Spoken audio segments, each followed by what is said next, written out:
Альбион – дикое место, и люди здесь борются за выживание. Они живут примитивными племенами, охотятся на мелких тварей и стараются не попадаться крупным, лютозверям, великанам или, что хуже всего, ужасным и беспощадным драконам. Первые люди на этой земле посвящают себя магии земли Альбиона и становятся друидами. Заключив соглашение с великанами, начинается рассвет человечества. Старейшины великанов объединяются с первыми друидами, и вместе они совершают великий магический ритуал, погрузивший всех драконов в сон. Разоренные земли вновь оживают, а люди и великаны, охраняющие спящих и захороненных драконов, становятся хранителями Альбиона.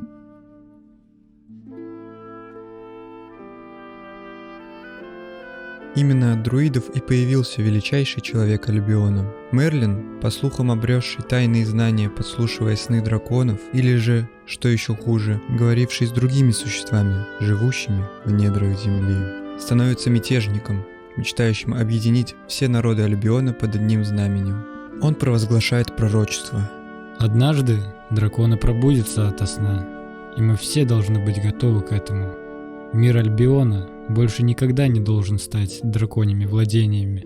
Тем самым он указывает на свои добрые и бескорыстные намерения.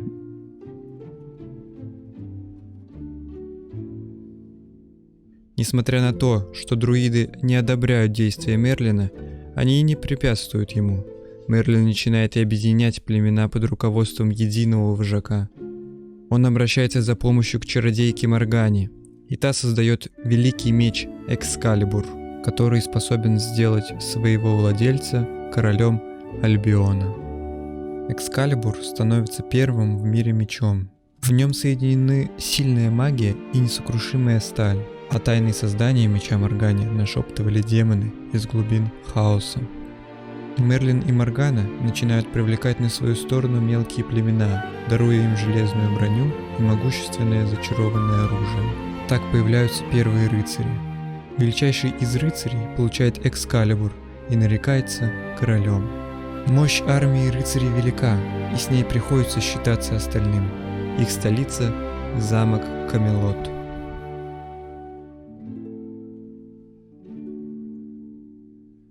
Долгие годы короли Альбиона правят своими подчиненными мудро и справедливо.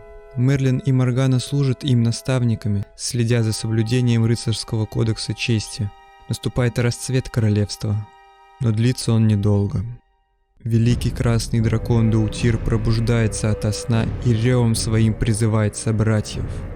Король Утер ведет рыцарей Камелота в бой. Его сопровождают Мерлин и Моргана. В грандиозной битве небо на 3 дня становится черным.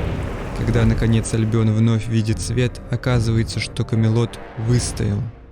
Даутир и молодые драконы, которых он призвал, были уничтожены, а остальные так и остались погребены под землей в вечной спячке.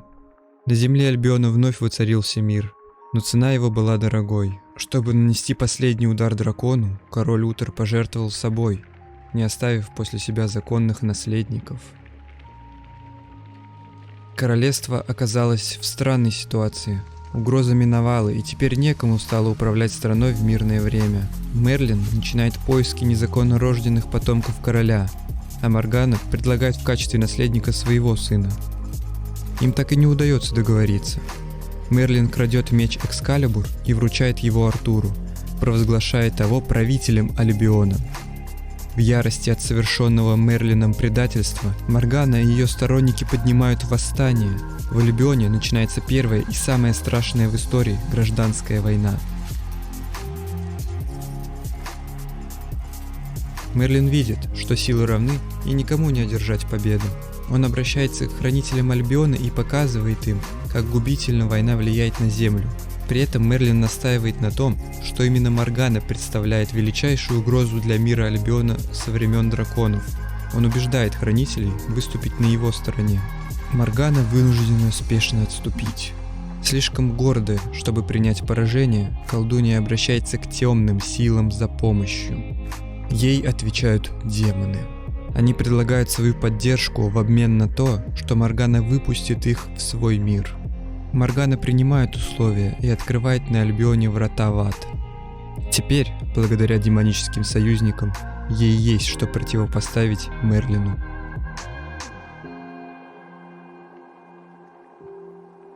Шли годы войны, и никому до сих пор не удалось одержать верх. Мерлин понимает, что если демоны так и продолжат отравлять мир Альбиона, рано или поздно он будет уничтожен. Король Артур ведет рыцарей в последний бой. В то же время Мерлин просит своих учеников провести мощный ритуал, который уничтожит всех рыцарей, но закончит войну.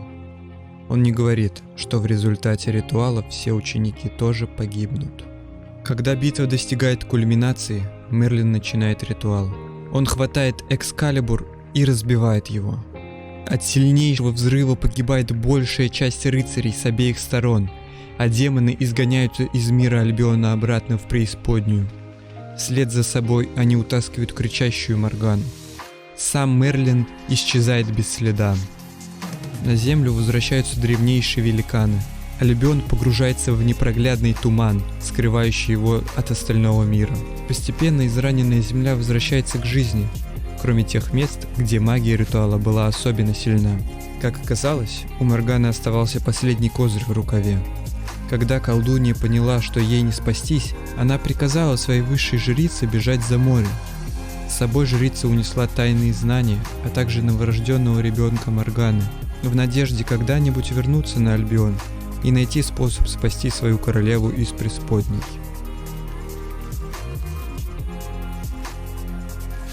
Почти 1000 лет ничего не тревожило покоя Альбиона. Демонов и Великую войну вспоминали лишь в историях, что рассказывали вечерами у костра. Немногие выжившие служители культа Морганы скрываются в тенях и ожидают своего часа. Меж тем мальчик, что пересек морские воды, вырос и стал великим завоевателем. Он положил начало королевской династии.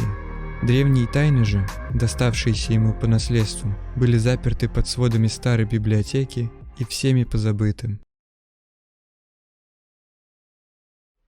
Колдовской туман, окружающий Альбион, стал рассеиваться, и вскоре континент был обнаружен группой исследователей. Они немедленно возвращаются домой, в свое заморское королевство, и рассказывают королю о новой земле. Король не знает, что история его предков напрямую связана с Альбионом. Тем не менее, новая земля – это новые ресурсы, которых очень не хватает воинственному королевству. Когда туман рассеивается окончательно, хранителям Альбиона открываются шрамы старой войны. Из земли поднимаются скелеты в тысячелетних доспехах и начинают бродить по окрестностям. Большая их часть – это несчастные безумные создания, мертвые рыцари, которые не понимают, что их война давным-давно окончена. А погибшие во время ритуала ученики Мерлина стали жнецами, мрачными тенями, которые питаются душами живых. В то же время начинает пробуждаться культ Морганы. Последователи колдуньи жаждут восстановить былую славу. Альбион не слишком рад приходу чужаков. Племена встречают их агрессивно. Великаны не упускают шанса полакомиться человечиной, а в лесах ждут голодные волки и лисы. Те же из колонизаторов, кому удалось выжить, вскоре погрязли в распрях и конкуренции, а некоторые даже попали под влияние последователей Морганы. Люди короля пытаются перенять мастерство ремесла и магии у коренных народов Альбиона, но необузданная магическая энергия медленно сводит их с ума. Однажды ночью предводитель колонии уходит во мрак. Он утверждает, что слышит потусторонние голоса. По возвращении в лагерь он объявляет себя еретиком. Вскоре связь с колонизаторами теряется. Король отправляет на Альбион новую крупную экспедицию. Новые колонизаторы занимают значительную часть побережья и воздвигают огромную стену, чтобы обозначить границы своих владений. Это относительно безопасная земля, по которой регулярно проходят королевские патрули. Колонии объявлены достаточно безопасными для простых людей. Король разрешает всем желающим отправиться на Альбион и попытать счастье на новой земле. С этого момента и начинается ваша история в Альбион Онлайн.